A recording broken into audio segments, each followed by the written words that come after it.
Assalamualaikum warahmatullahi wabarakatuh. Kali ini kelompok kami akan membahas tentang proses pembuatan dendeng sapi melalui metode pengeringan. Kelompok kami beranggotakan 3 orang, di mana dengan rincian Anissa Maulidiah dengan NIM J1A0231003, Cici Janatun Mardiah dengan NIM J1A0231028, dan Anis Nur Lelawati dengan NIM J1A0231035. Berikut pemaparan hasil diskusi kami mengenai metode pengeringan terhadap dendeng sapi.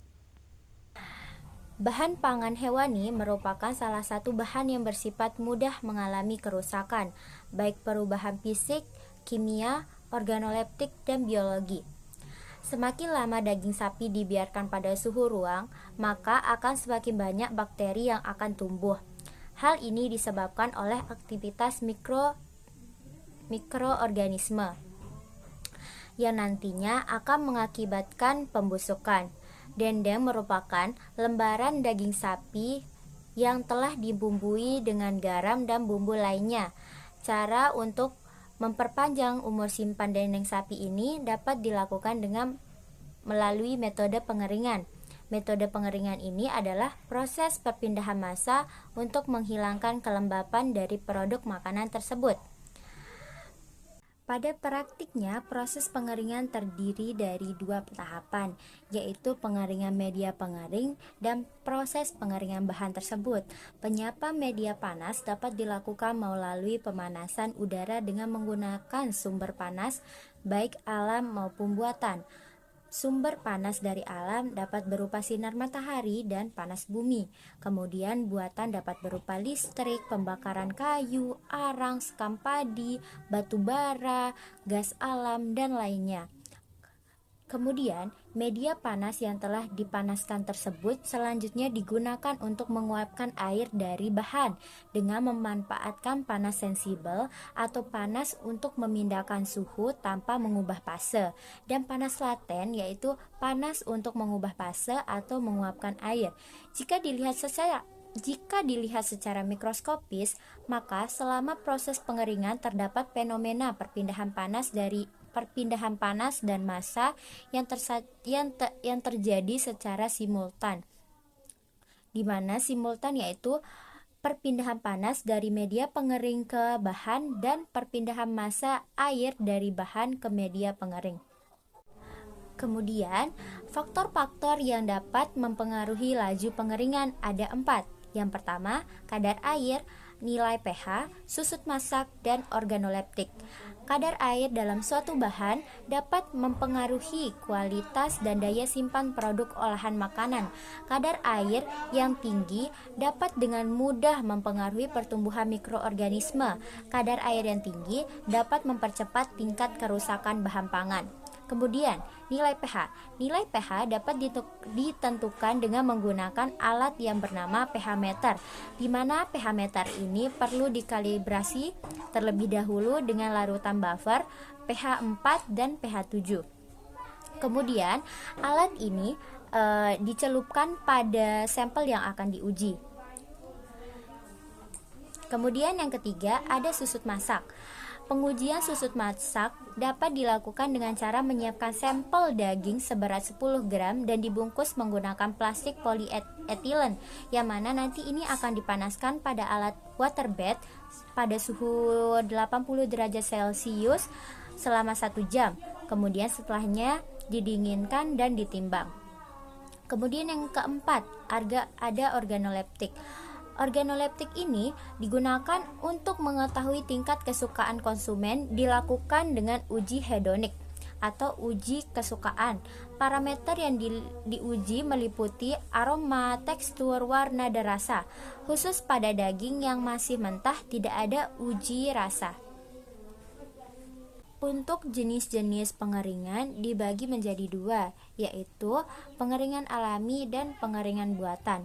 Pengeringan alami adalah metode tradisional yang menggunakan sinar matahari untuk mengeringkan produk makanan. Contoh pengering tenaga surya adalah tipe Camber, cerobong asap tipe, dan pengering berventilasi angin. Selain pengeringan alami, terdapat tipe lain yaitu pengeringan buatan. Pengeringan buatan dibagi menjadi dua, yaitu metode pengeringan konvektif dan metode pengeringan radiasi. Metode pengeringan konvektif digunakan untuk menghilangkan air hasil pertanian melalui perpindahan panas dalam pemanasan modern. Sedangkan metode pengeringan radiasi yaitu alternatif yang dapat digunakan untuk mengatasi masalah yang dihadapi dalam pengeringan udara panas. Pemanfaatan pengeringan pada industri pangan salah satunya yaitu proses pembuatan dendeng, di mana daging yang telah dimarinasi didiamkan selama 30 menit dan ditiriskan dengan digantung pada suhu ruang selama 30 menit dan dikeringkan dalam oven suhu 70 derajat Celcius selama 7 jam. Kemudian ditumbuk kasar dan digoreng. Teknologi yang digunakan dalam proses pembuatan dendeng sapi menggunakan oven. Berikut hasil pengumpulan dan analisis data dalam pembuatan dendeng, di mana dilakukan perlakuan dengan rincian sebagai berikut. P0 sama dengan perlakuan kontrol. P1 sama dengan dimarinasi dengan campuran asam jawa, garam, dan 10 gram gula aren. P2 sama dengan dimarinasi dengan campuran asam jawa, garam, dan 10 gram gula pasir.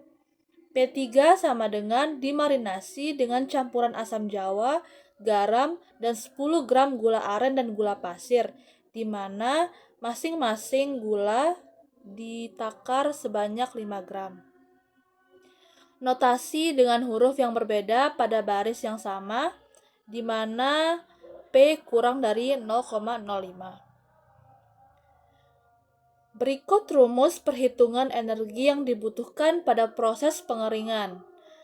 Yang pertama, itu susut masak daging. Dihitung dengan rumus, susut masak persen sama dengan berat awal dikurangi berat akhir, dibagi dengan berat awal, kemudian dikalikan 100. Yang kedua adalah rumus kadar air, di mana kadar air daging dihitung dengan rumus persen kadar air sama dengan berat sampel ditambah cawan porselen dikurangi berat residu ditambah cawan porselen dibagi berat sampel awal, kemudian dikalikan 100%. Selanjutnya adalah penentuan efisiensi pengeringan. Efisiensi pengeringan untuk produk dendeng yang paling tepat adalah dengan menggunakan pengeringan buatan. Karena penggunaan metode pengeringan alami akan banyak terdapat aspek kontaminasi pada produk yang dapat mengurangi kualitas produk yang dihasilkan.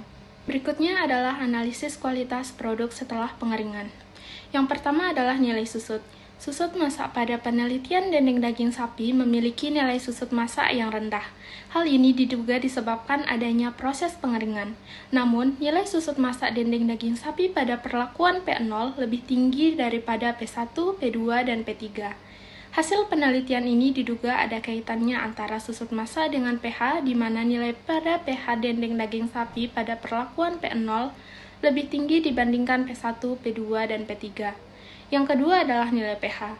Pada P0 tanpa penambahan atau pemberian bumbu asam jawa, garam, dan gula, sehingga nilai pH daging lebih tinggi dibandingkan pada daging yang ditambahkan asam jawa, garam, dan gula. Sedangkan pada nilai pH daging sapi P1 5,54, P2 5,59, dan P3 5,58, di mana P1, P2, dan P3 tidak berbeda nyata P lebih dari 0,05. Hal ini disebabkan karena kurangnya lama marinasi, sehingga terjadi penurunan pH. Yang ketiga adalah kadar air. Tingginya kadar air dipengaruhi oleh lamanya waktu marinasi yang relatif singkat dan bumbu marinasi yang digunakan kurang beragam, sehingga proses penyerapan air pada saat pengeringan kurang stabil yang menyebabkan kadar air masih tinggi. Gula yang larut dapat menyebabkan tekanan uap yang lebih rendah. Tekanan uap yang rendah menyebabkan air lebih mudah menguap dari bahan yang akan dikeringkan. Dan yang keempat adalah organoleptik. Panelis dari segi rasa, aroma, dan tekstur yang disukai yaitu pada P2, dengan penambahan asam jawa, garam, dan gula pasir. Sedangkan pada uji warna yang disukai yaitu adalah P3, dengan penambahan asam jawa, garam, gula aren, dan gula pasir. Selanjutnya adalah perbandingan biaya operasional dan konsumsi energi antar berbagai metode. Metode yang pertama yang digunakan adalah pengeringan alami. Metode ini membuat kualitas produk yang buruk akibat serangan serangga, kontaminasi debu, dan kotoran. Waktu pengeringan yang lama, paparan sinar matahari yang tidak diatur, serta tingkat transmisi panas yang buruk karena kondensasi kelembapan yang menguap. Metode yang digunakan selanjutnya adalah pengeringan konvektif.